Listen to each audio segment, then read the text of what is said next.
Hey, I'm Kelly. I'm 28 years old. A few months ago, I finally managed to open my eyes and see how toxic my marriage was. All thanks to my mother-in-law.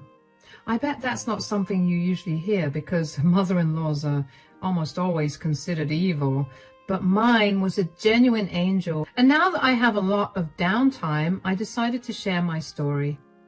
Let me begin by telling you a little about myself.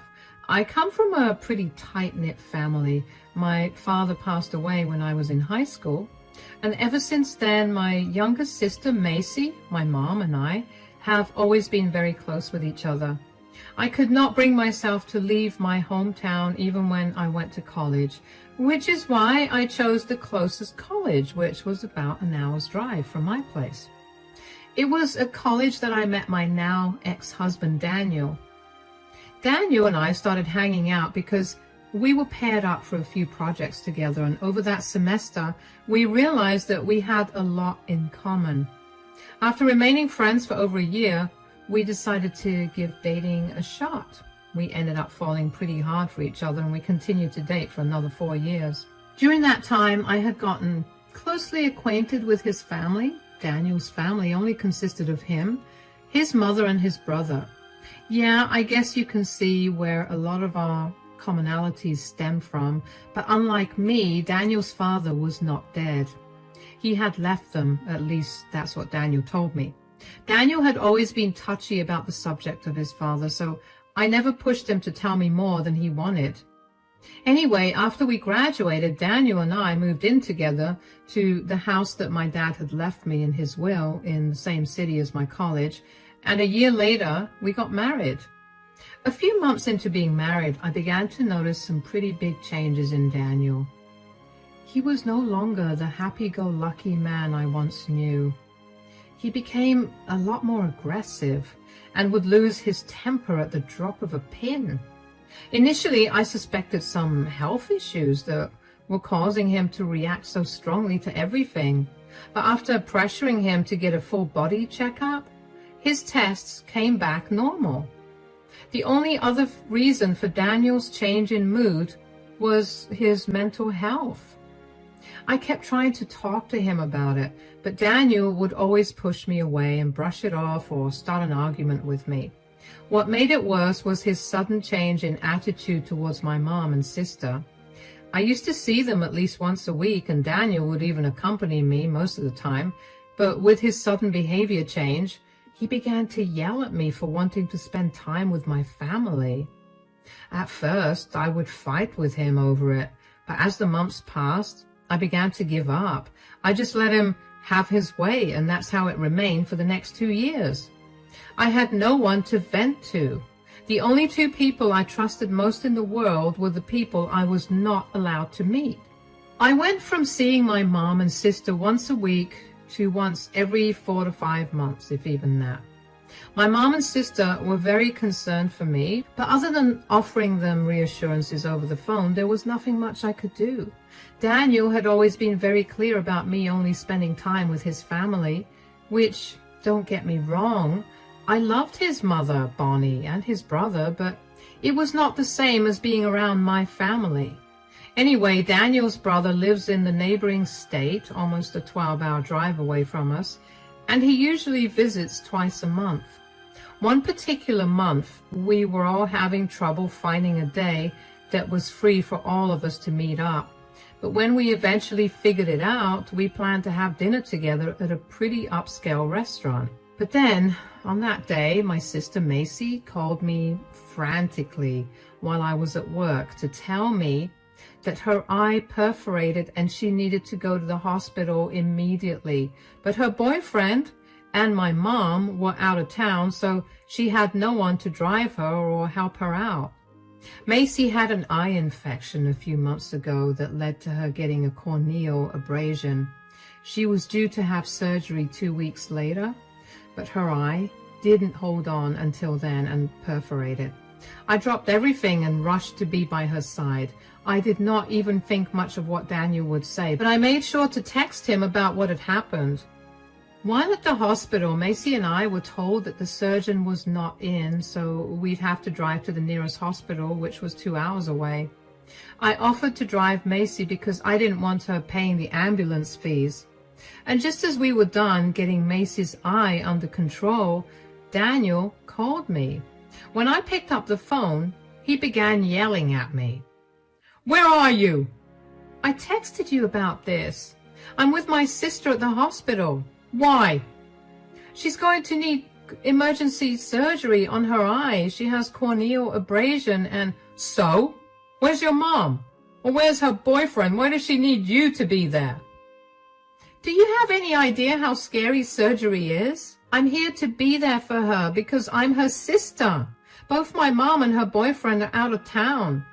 "Leave her alone. You made a commitment to my family." "Are you really asking me to prioritize dinner with your family over my sister's health?" "What have I told you repeatedly? My family will always be more important than yours." "And every time you told me that, you never answered why your family is more important." "Because I'm the man of the house. What more is there to say?" "That's the stupidest thing I've ever heard of." "I didn't ask for your opinion. I want you back home in time to make this dinner. You have no idea how many times I've had to reschedule this thing to make sure that everyone was free for it." "Just go ahead without me. I won't be able to make it in time. I have to take Macy to another hospital 2 hours away because the surgeon at this hospital isn't available today." "What?" "Just drop her off and come home. She'll be fine. She's not a child." "She may not be a child, but she's my sister. I'm not leaving her side till her surgery's done. I'll text your mom and let her know about my change in plans too. If it bothers you so much, I'm sure she'll be a lot more understanding than you are right now." "Who cares what my mother thinks? That's not the point. The point is that you're disrespecting me by putting something else above spending time with my family." "Something else?" "We're talking about my sister's emergency eye surgery. She could go blind by the end of the day if it's not fixed. Even dinner with the president would stop me from being by her side right now. So neither will this dinner. I will be back when I'm done." "You're not allowed to come back home. I don't want a rude, disrespectful person living under my roof." "Whatever. I have bigger things to worry about than your childishness." I didn't know how I suddenly found my voice, but I think seeing my sister in danger brought my old self back and I was able to talk back to Daniel. Usually I would have just caved, but when I didn't that time, I felt a rush of energy like I was free. I didn't get much time to dwell on it at that time, but after Macy's surgery was done and I drove her back home, I thought about it. I didn't know what to make of it. I loved Daniel with all my heart, but I also didn't think it was normal to feel good after standing up for yourself against your partner. I made sure to text Daniel's mother, Bonnie, and his brother an apology for not attending dinner, and both of them assured me that it was no problem. They asked me to keep them updated on my sister's progress, and seeing them be so understanding only made me more confused about why Daniel was so uptight about me not attending dinner with them. Over the next 2 days, I didn't think too much about Daniel, mostly because I was too focused on taking care of Macy. I took the next few days off so I could properly look after her. My mom was set to return after those 2 days, so I was also excited to finally meet my mom. When I did have some downtime, though, I did feel hurt that Daniel never made an effort to call or reach out to me when I didn't go back home. Every time I thought about reaching out to him first, I remembered the rush of energy I felt when I stood up for myself, and I couldn't bring myself to text Daniel. But after those 2 days, there was a knock at the door. I expected my mother to be there and was pleasantly surprised to see Bonnie, Daniel's mother. "Bonnie, what are you doing here?" "Hi, sweetie. I thought I'd stop by and check in on you. How are you? How is your sister? Is everything okay?" "Yeah, the surgery went well and Macy's recovering right now." "That's so good to hear. What about you? How are you doing?" Good. Why?" "I heard that you and Daniel had a falling out." Oh, yeah. He's mad at me because I prioritized my sister over dinner with you, which, by the way, I'm so sorry that I couldn't make it to dinner. I just could not leave my sister all alone. Sweetie, there's no need to apologize. I have no problem with you not attending dinner.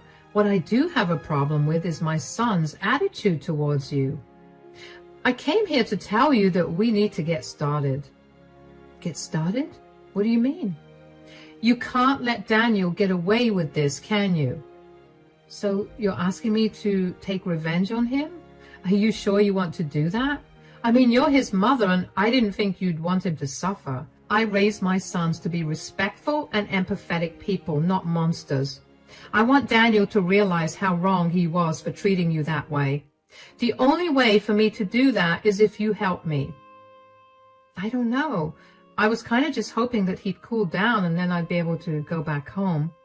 Besides, my sister needs me here anyway, and having him stay mad at me is the perfect excuse to be here and not return home. I don't know if you can hear how sad that is, because it really is. You shouldn't need an excuse to stay away from home. Yeah, but you know how Daniel is. He has to get what he wants, and he throws a tantrum until he does. I know that sounds horrible, but that's what I signed myself up for when I married him. It doesn't have to be that way. I have to ask you, has he always been like this? Well, not always. He only became like this after we got married. Don't you think that something must have happened to make him change so drastically? I mean, yes, but I don't know what you want me to do about it. I tried talking to him about it many times, but he just shut me down, or he started a fight with me. Eventually, I got tired and just went with the flow. Sweetie, you got too used to letting Daniel have his way. Is this really how you want to live the rest of your life? No, I really don't. Great. Then we're going to start doing some research into him. I'm sure something is going on, and we're going to expose him. When he comes crying to me, I'm going to give him a piece of my mind. All right. You've got me there. I would like to see him crying. He's made me cry so much now that I barely feel the need to. We'll make sure to teach him a lesson. Would you like to have some tea? We can discuss how to go about this over tea. Of course. I'll be completely honest when I say that up until that point, I had never stopped to think of how oppressive Daniel had been. I had only been trying my best to be understanding of his situation. I thought he was struggling with something, and I didn't want to push him to feel better or talk about it unless he was comfortable with it. I had been so wrapped up about his feelings that I neglected my own. Having Bonnie pointed out to me made my whole world shift perspective. I saw Daniel for what he was, a manipulative, abusive man. Bonnie and I had a long conversation after that. We discussed how my marriage had been going, and with every point I brought up along with how I dealt with it, I could see Bonnie getting sadder and sadder for me. It was a wake-up call to take better care of myself. Bonnie left after my mom arrived, but not before telling me to go back home so I could look into what had caused a huge shift in Daniel's behavior. I promised her that I would. I spent the next day at my sister's place with my mom and sister, before finally gathering up the courage to go back to my home. When I got back, Daniel was not home because he was at work, and that gave me some time to snoop around his belongings. I searched his office, his closet, and his bedside table, but found nothing. When Daniel returned home, he seemed unfazed to see me there. He didn't say a word to me, and usually that would upset me a lot. But that day, I refused to engage him. I would not give in. If he was stubborn, I was way more stubborn than he expected. When Daniel went to take a shower, I decided to look through his phone. I hoped to find some evidence, but all his chats were normal. There was no woman or any odd messages, all except for one. There was a new contact, and Daniel had been texting this person a lot. And a lot of messages were really vile. I monitored these chats over the next few days and noticed that this person was the only person that Daniel texted regularly. So I called Bonnie about a week after I last saw her and asked her to meet me at the coffee shop near her house.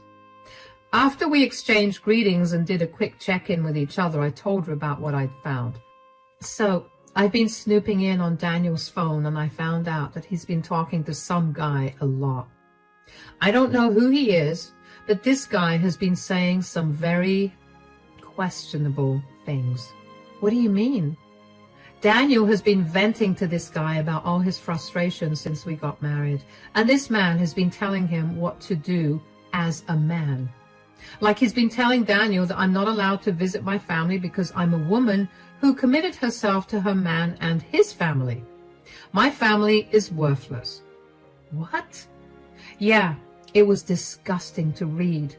What is even more disgusting is how easily Daniel has taken these things to heart and implemented them. Hold on. What's the name of this guy? Conrad. Yeah, that was his name. At least that's what Daniel saved his number as in his phone. Oh, no. Do you know him? Is he a bad person? Well, aside from what he's been saying, I mean, he's worse than bad.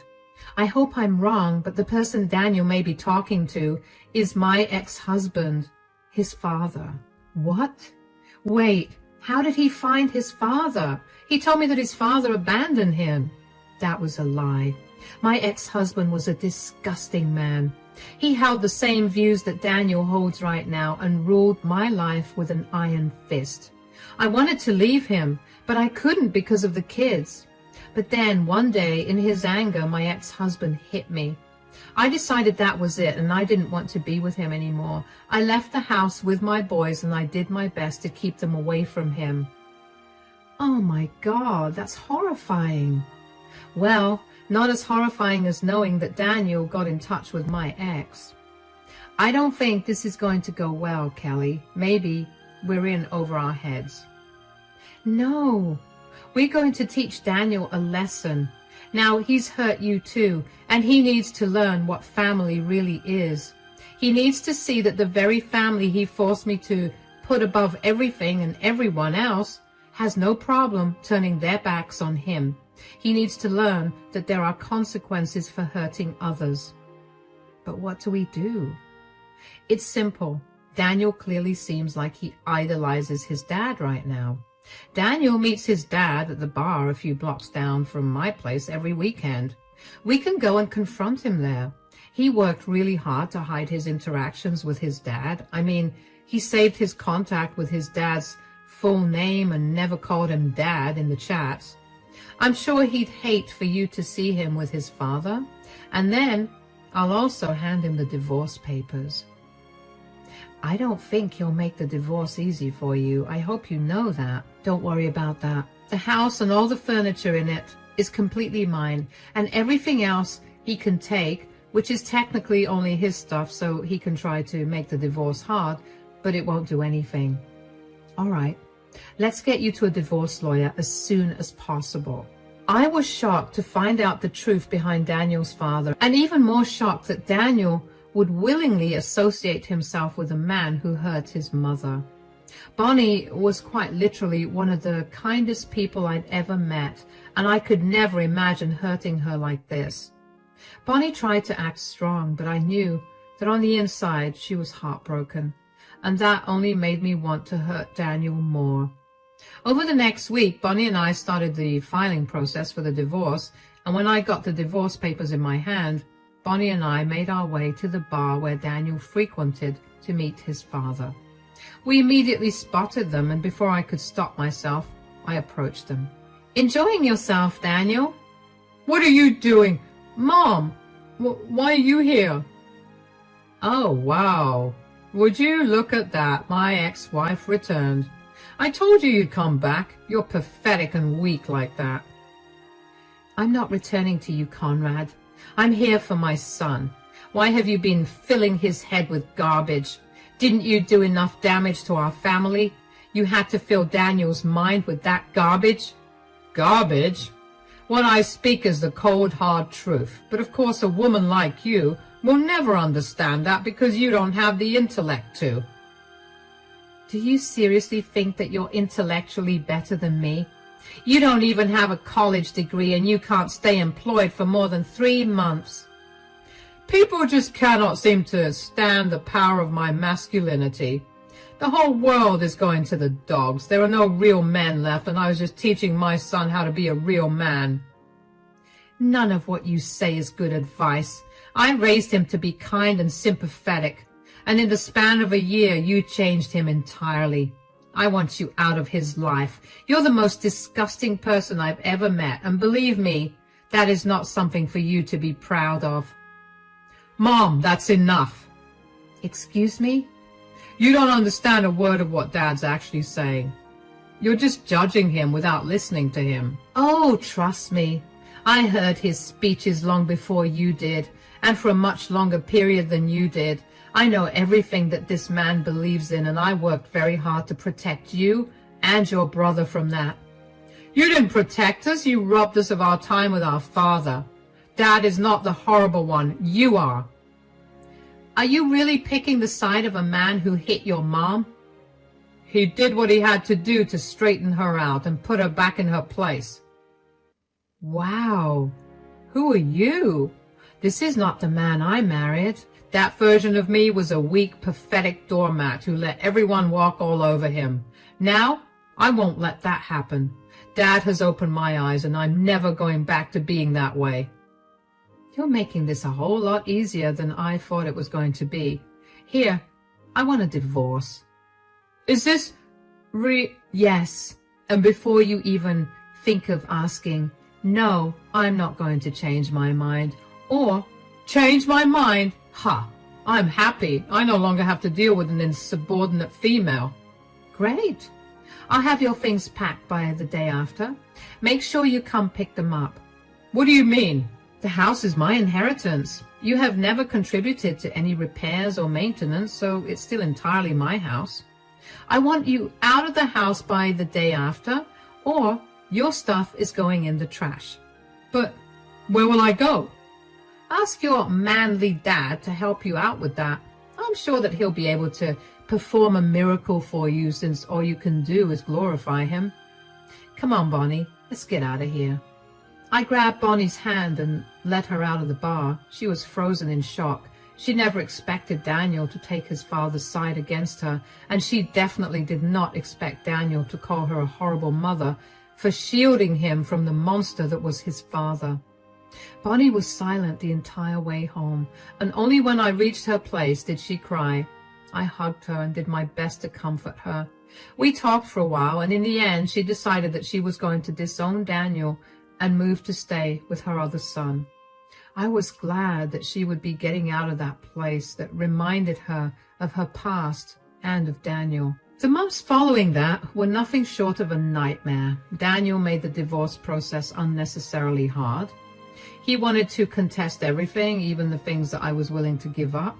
He also tried to get me to pay him $10,000 for all the money he spent on groceries and other miscellaneous expenses while he was living in my house, without which he said he wouldn't move. Thankfully, since that money was his personal expense, I had no reason to pay it, and he had to move out. The divorce didn't take much longer after that, and after almost a year of going to court, the divorce was finalized. I was finally free. I even had a celebration party for it, and I invited Bonnie and Daniel's brother to attend it as well. For a few weeks, everything was quiet. I was getting used to being alone at home. I made sure to change the locks, added an extra lock, the one with the chain that allows me to open the door just a little bit, and install security cameras at the front and back doors. It was a good thing I did all of this, because one day, Daniel showed up at my front door. He looked disheveled and like he hadn't eaten or taken a shower in weeks. I had no idea where he was living, nor did I care. I kept the chain lock on and only opened the door a smidge to talk to him. Yes, what do you want? I made a mistake. Is that so? I'm so glad you recognize that. Now, if you'll excuse me. No, wait. Aren't you at least a little curious as to why I'm saying I made a mistake? Not really. The day I asked you for a divorce, I stopped caring about you. You showed me your true colors, and I was done letting you get away with everything just because I loved you. I know you're mad and upset, but I'm sorry for the way I treated you. My dad got in my head, and I guess it's because I never got to experience a father-son relationship ever. I should never have tried to find the man. I lost my wife and my family at the same time with that mistake. Is there any chance that you could forgive me? Sure, I forgive you. Really? Just like that? Forgiving you doesn't mean I've forgotten about how easily you got manipulated and you complied to treat me like I was nothing. I'm forgiving you for my sake, not yours. That's fair, I guess, but I'm in a really rough spot right now. Could you help me out? Remind me again why you've suddenly realized that your father is not a good man. Well, I asked him if I could move in with him, and he told me that he was not going to house a grown man.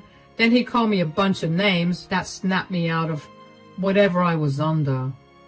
You're too late for that. You betrayed your mother, who single-handedly raised you and loved you with all her heart and soul, for the man who hit her and made her a single mother to begin with. You showed me that you don't actually care for me because it did not take much for you to decide that you were going to treat me like I was your servant instead of your wife. You can apologize all you want, but none of us are going to help you. You did this to me. The least you could do is let me live here. I promise I'll stay out of your way the entire time. Absolutely not. You chose this path, now walk it. Leave me and your poor mother out of it. Goodbye. I shut the door with as much force as I could. I really did not want Daniel back in my life. Just thinking about him easily defending his dad's assault on his mom made me quiver in fear. It only made me think about how that could have been me in the future if I had stayed with him. I couldn't be more grateful to Bonnie for getting me out of my relationship before I had no way to escape. What happened next with Daniel is both shocking and expected at the same time. Daniel continued to go to the same bar he had been going to for the past year to meet his dad and ended up running into his dad there again. They began talking and somehow they broke into a fight apparently. Daniel got angry with his dad for ruining his life and for not letting him live with him. In his drunken state, Daniel punched his dad so hard that he ended up falling and hitting his head against a sharp corner. Daniel's dad was rushed to the hospital but suffered no major injuries. He did decide to press charges against Daniel, though. Daniel was initially charged with intended assault, but with statements from Bonnie and his brother, they were able to reduce the charges to assault without intent. Daniel's intoxication was of no use as a defense because of Daniel's very sober thoughts of violence that he very proudly showed off to everyone. As a result, he was sentenced to 3 years in prison with parole. I was more shocked that I didn't feel anything when I heard this news from Bonnie than when I heard the actual news. It is sad to think about how I went from loving this man with everything in me to feeling absolutely nothing. I wasn't lying when I said I forgave him. I didn't want to be burdened with a grudge, so I forgave him for my peace. I'll never forget what he did and said, though. Those words and actions will haunt me forever, and I'll be okay with that in time. Bonnie has officially moved to stay with her other son. She's a lot happier there, and we still keep in contact. It's been a few months since Daniel and I got a divorce, and I've had the time of my life doing whatever I want to. And of course, spending time with my family. And yes, Macy is doing a lot better, especially now that she has me by her side whenever she wants. Thank you for listening.